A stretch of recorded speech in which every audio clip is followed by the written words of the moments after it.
Buenas noches, mi nombre es Juliana Lescano Correa. Vamos entonces a realizar la presentación de la fase número 3, reconocer el plan de inducción, entrenamiento y el proceso de capacitación. Como lo hemos visto entonces, el proceso de gestión humana es un proceso que abarca muchos conceptos, ¿cierto? Y abarca subprocesos.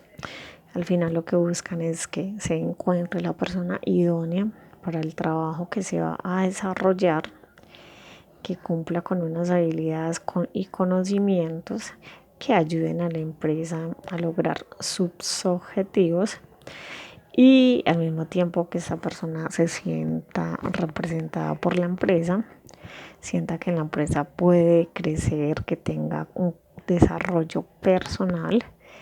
También desde el área de gestión humana se busca que se garantice la compensación, el bienestar y la salud de la persona y que ésta tenga una buena relación con los empleados y con sus superiores. Como mencionábamos, el factor humano es sumamente importante. Cuando llega un empleado nuevo es importante darle una acogida, un reconocimiento del lugar, incorporarlo y hacerle seguimiento a su evolución. Tenemos entonces el recurso humano, es de los recursos más importantes para las empresas, ¿cierto? Este factor quizás al inicio de la industrialización no se tenía tan en cuenta porque estaban las máquinas y se buscaba solo una productividad masiva y cumplir con unos tiempos de entrega. Y el ser humano como persona queda un poco detrás, ¿cierto? De esos objetivos lucrativos y de competencia. Ya lo que se busca es que la persona se enfoque como un recurso importante y que se le reconozca su aporte en la organización, en los resultados de la organización. Bueno, desde entonces los procesos de recursos humanos está la planificación, el reclutamiento y selección, la formación y desarrollo del profesional, evaluar su desempeño. No se pretende que cuando ingresa una persona, en una compañía, al otro día ya sea la más eficiente, que no tenga errores, ¿cierto? Se pretende que haya una curva de aprendizaje y que paso a paso vaya adquiriendo los conocimientos. Y finalmente está la retribución.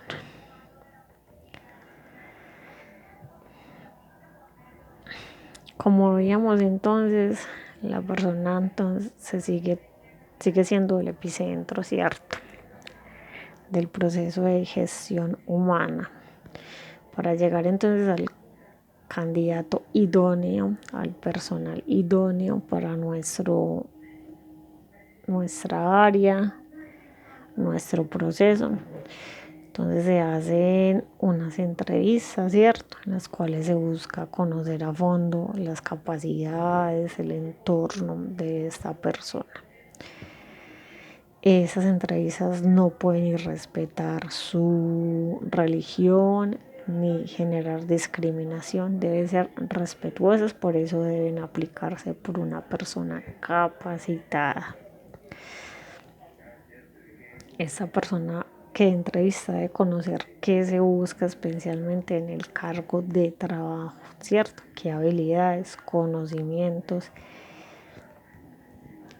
debe tener la persona entrevistada que busca la empresa. Y siempre teniendo en cuenta la legislación laboral, cómo nos regula, ¿cierto?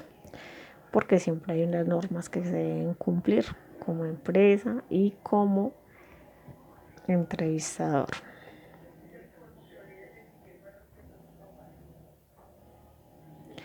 Siempre entonces se busca mejorar la productividad. en todo el mundo la gestión humana es un concepto global, ¿cierto? Aunque dependiendo de la cultura del país, el personal que se busca con ciertas características, y lo que en un país pueden ser características ventajosas, ¿cierto? Factores favorables, en otros pueden ser un poco más desfavorables para ciertos cargos, como la edad, por ejemplo. En Colombia no es tan rentable una persona ya de más edad porque tiene falencias físicas, no es tan rápida, no es tan habilidosa, se le dificulta el aprendizaje de ciertas herramientas, del uso de ciertas herramientas. En cambio, en otros países como la India, países árabes que valoran mucho el conocimiento de los mayores, estos sí son más respetados y tenidos en cuenta. Y su edad sería un factor a considerar. Bueno, tenemos entonces, cuando ya nuestro candidato está en la empresa, garantizarle un clima laboral ameno, cálido, ¿cierto? Como bien se conoce el clima, es donde se mide la temperatura, ¿cierto? Geográfica de las regiones. Dentro de la empresa, ese clima entonces se puede tornar turbio, negativo, de discordia. ¿Eso por qué se da? Porque somos personas con diferentes personalidades, percepciones y comportamientos. Y dentro de la empresa hay varias áreas que generan subgrupos, los cuales pueden que por defender sus ideales tengan ciertas diferencias. Entonces, ¿qué es lo indicado? Tener un clima laboral ameno en el cual todos se sientan incluidos y participen, ¿cierto? Para eso, ¿qué hace la empresa o desde la gestión de recursos humanos? Entonces, se generan unas regulaciones y normas. ¿Para qué? Para que todos los empleados entonces tengan unos mismos estándares bajo los cuales van a ser calificados y observados, y se evite que unos se sientan más aludidos que otros. Entonces tienen unos derechos y unos deberes a cumplir.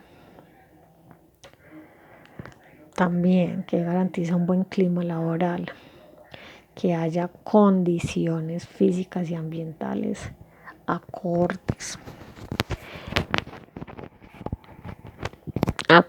a la labor que se desarrolla, ¿cierto? Si hay personas que trabajan en una oficina, manejan bases de datos, entonces tener sillas cómodas, mesas cómodas, equipos que funcionen rápido. Si hay personas hacinadas en un espacio muy pequeño, ventilación muy reducida, eso genera un entorno laboral muy incómodo, lo que puede causar irritación, desagrado, y al final entorpece el clima laboral. Otro factor, otra parte del clima laboral es la percepción que tienen los empleados de la empresa, ¿cierto? Los jefes de los jefes, los empleados de los empleados, los empleados de los jefes, ¿cierto? Siempre todo lo califican dependiendo de su experiencia.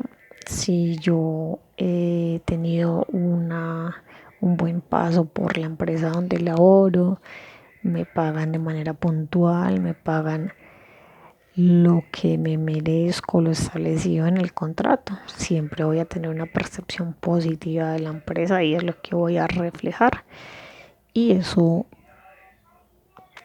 nutre, ¿cierto?, un buen clima de trabajo, que yo con mis compañeros siempre comparta cosas positivas.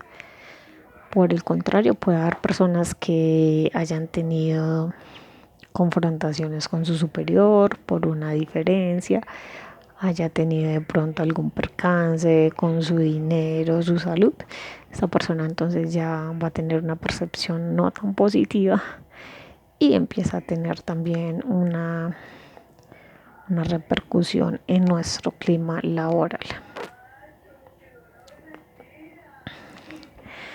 Como veníamos entonces visualizando qué compone el clima laboral, hay unos componentes subjetivos, ¿cierto?, que están ligados a mi comportamiento como persona, ¿cierto? Mis valores, las necesidades, lo que me motiva,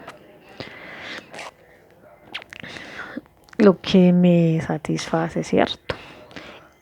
Y hay unos componentes objetivos que son el entorno, lo que hablábamos, si hay un lugar que haga mucho calor, la cosa, estamos trabajando en un lugar muy muy cálido y es un lugar pequeño, poco ventilado. Esto no son condiciones amenas que favorezcan a un buen clima laboral, ¿cierto? Antes las va a entorpecer y va a generar bastantes disgustos. Entonces se busca prevenir que hayan estos escenarios, siempre buscando como los mejores escenarios para el desarrollo del trabajo.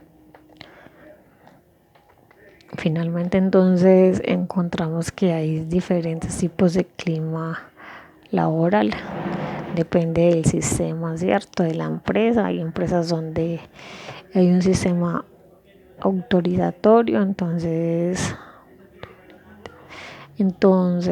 hay un solo mando.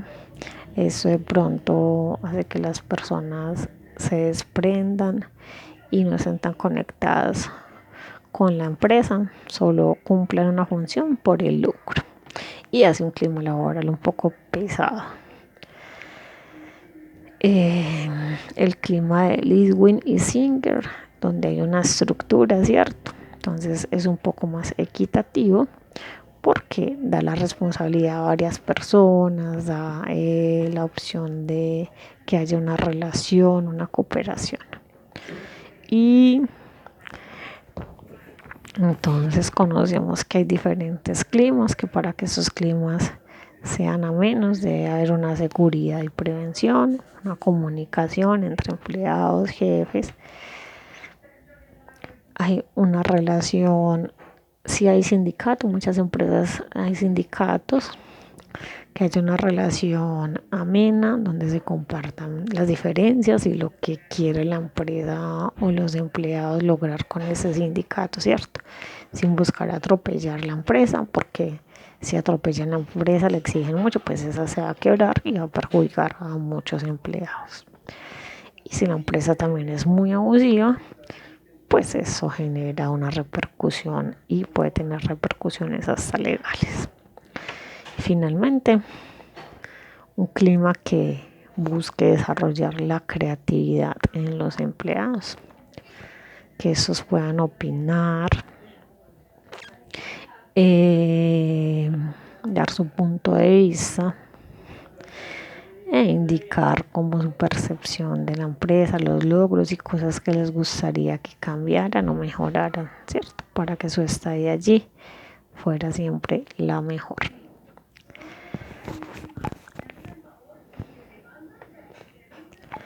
Bueno, esta es mi presentación. Muchísimas gracias. Buenas noches.